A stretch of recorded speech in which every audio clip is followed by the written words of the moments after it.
എത്ര കരയാത്തവരും കരഞ്ഞു പോകും ഈ അമ്മയുടെ കഥ കേട്ട് കഴിഞ്ഞാൽ. കുറച്ച് കാലങ്ങൾ കഴിഞ്ഞാണ് ഞാൻ ഈ അമ്മയെ കാണുന്നത്. എന്നെ കണ്ടുകൊണ്ടെങ്കിൽ അമ്മ ഓടി എൻ്റെ അടുത്ത് വന്നു. എന്നോട് ചോദിച്ചു, മോൻ എന്നെ അറിയുമോ? എനിക്ക് പെട്ടെന്ന് മനസ്സിലായില്ല.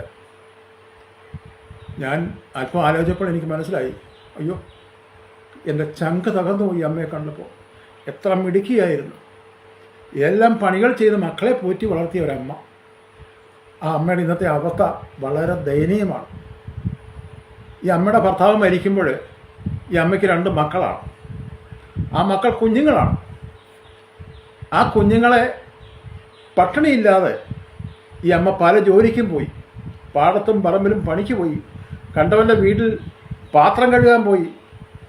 ഹോട്ടലിൽ പാത്രം കഴുകാൻ പോയി. ഈ അമ്മ മക്കളെ വളർത്തി. മക്കൾ വളർന്നുകൊണ്ടേയിരുന്നു. മക്കളെ പഠിപ്പിച്ചു. മക്കളെ പഠിപ്പിച്ച് മക്കൾക്ക് നല്ല ജോലിയായി. മൂത്ത മകൻ കല്യാണം കഴിച്ചു. അവൻ്റെ ഭാര്യയ്ക്കും ജോലിയുണ്ട്. മകളെ കല്യാണം കഴിച്ചു. അവിടെ ഭർത്താവിന് ജോലിയുണ്ട്. ഒരു കുഴപ്പവുമില്ല. പക്ഷേ ഈ അമ്മയുടെ ഇന്നത്തെ ഈ അവസ്ഥ കണ്ടു കഴിഞ്ഞാൽ ആ അമ്മ എന്നോട് പറഞ്ഞ് ഒത്തിരി കരഞ്ഞു. എൻ്റെ മക്കളെ, ഞാൻ എൻ്റെ മക്കളെ, എൻ്റെ കുഞ്ഞുങ്ങളെ എത്ര ഓമനിച്ച് പൊന്നു പോലെയാണ് വളർത്തിയത്. മോൻ അറിയാമല്ലോ. പക്ഷേ ഇന്ന് എന്നെ അവർക്ക് വേണ്ട എന്ന് പറഞ്ഞ് അമ്മ പൊട്ടിക്കരഞ്ഞു. അത് കണ്ടപ്പോൾ എൻ്റെ ഉള്ളൊന്ന് പിടഞ്ഞു. ഇങ്ങനെയാണോ മക്കൾ അമ്മമാരോട് പെരുമാറുന്നത്?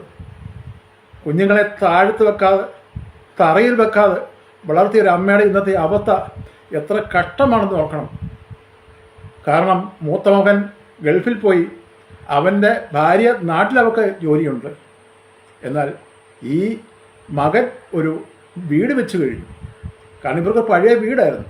ആ വീടെല്ലാം പൊളിച്ച് കളഞ്ഞിട്ട് അവിടെ പുതിയൊരു വീട് വെച്ച് കഴിഞ്ഞപ്പോൾ ലോൺ എടുക്കണമായിരുന്നു. അതിന് ഈ അമ്മയുടെ പേരിലുണ്ടായിരുന്ന വസ്തു മകൻ്റെ പേരിലേക്ക് എഴുതി കൊടുത്തു. അവിടെയാണ് സംഗതി തെറ്റിയത്.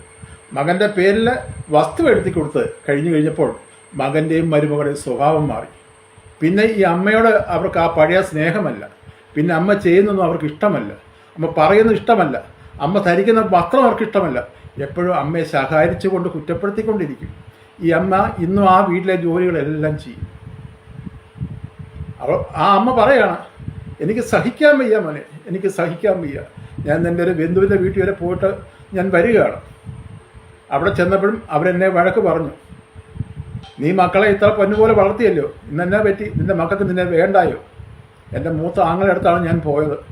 അപ്പോൾ ആ മനുഷ്യനോട് പറയുക, നിനക്ക് അവിടെ നിൽക്കാൻ നിനക്ക് ബുദ്ധിമുട്ടാണോ? നീ ഇവിടെ വന്ന് നിന്നു, നിൻ്റെ കാര്യങ്ങളെല്ലാം നോക്കിക്കൊള്ളാമെന്ന് പറഞ്ഞു. പക്ഷേ എൻ്റെ പൊന്നുമോനെ, എൻ്റെ കുഞ്ഞുങ്ങൾ എത്ര എന്നെ വെറുത്തെന്ന് പറഞ്ഞാലും എൻ്റെ കുഞ്ഞുങ്ങളെ എനിക്ക് മറക്കാൻ പറ്റുമോ?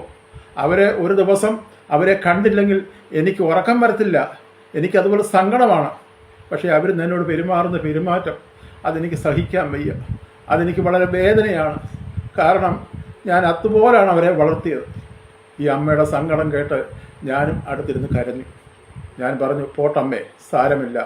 ഇത് നമ്മുടെ ഈ ചുറ്റുപാടിലും അല്ലെങ്കിൽ ലോകത്തിലും ഒക്കെ നടക്കുന്ന കാര്യങ്ങളാണിത്. ഞാൻ അങ്ങനെ പറഞ്ഞ് അമ്മയെ ആശ്വസിപ്പിച്ചു. അമ്മയ്ക്ക് അന്നേരം അമ്മയ്ക്ക് അവിടെ നിന്ന് ഒരു 2-3 കിലോമീറ്റർ പോയാൽ മതി. അപ്പോൾ അവിടത്തേക്കൊരു വണ്ടിയുണ്ട്, ആ ബസ് വരാറായി എന്ന് എന്നോട് പറഞ്ഞു.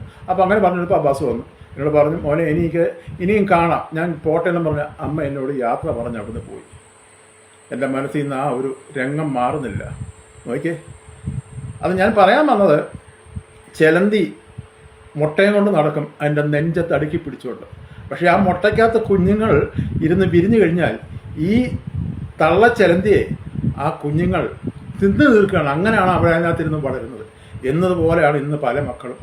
അമ്മമാർ കഷ്ടപ്പെട്ട് മക്കളെ വളർത്തിക്കഴിഞ്ഞാൽ, മക്കൾ പ്രായമായി, മക്കളുടെ കാര്യശേഷി ആയിക്കഴിഞ്ഞ് സ്വന്തം കാലിൽ നിൽക്കാൻ ആയിക്കഴിഞ്ഞാൽ പിന്നെ അവർക്ക് അമ്മയെ വേണ്ട. കൂടുതലും ഇന്ന് പല വീടുകളിലും അമ്മമാർക്കാണ് കൂടുതൽ കഷ്ടപ്പാടുകൾ വരുന്നത്. മക്കളിൽ നിന്നുണ്ടാകുന്ന ആ അവസ്ഥ ഒരു വല്ലാത്ത അവസ്ഥയാണ്. എന്നാൽ അപ്പന്മാർക്ക് അത്രയുമില്ല. കാരണം പുരുഷന്മാരായതുകൊണ്ട് അവരെല്ലാത്തിനും എതിർത്ത് നിൽക്കും. എന്നാൽ ഈ സ്ത്രീകളാകുന്ന ഈ അമ്മമാർ മക്കളോട് അങ്ങനെ എതിർത്തുകളൊന്നും പറയത്തില്ല. അതുകൊണ്ട് എന്താണ്, അവരുടെ മേലാണ് ഇവർ കുതിര കയറുന്ന മക്കൾ. ഇതിന് മാറ്റം വരണ്ടായോ? വേണം. നിങ്ങൾ ഓർക്കണം, അല്ലെങ്കിൽ നമ്മൾ ഓർക്കണം, നമുക്കും ഉണ്ട് അമ്മയപ്പന്മാർ. അവരോട് ഇതുപോലെ നമ്മൾ കാണിച്ചു കഴിഞ്ഞാൽ വരും തലമുറ നമ്മളോട് എങ്ങനെയായിരിക്കും കാണിക്കുന്നത്, അത് നമ്മൾ മറക്കല്ല.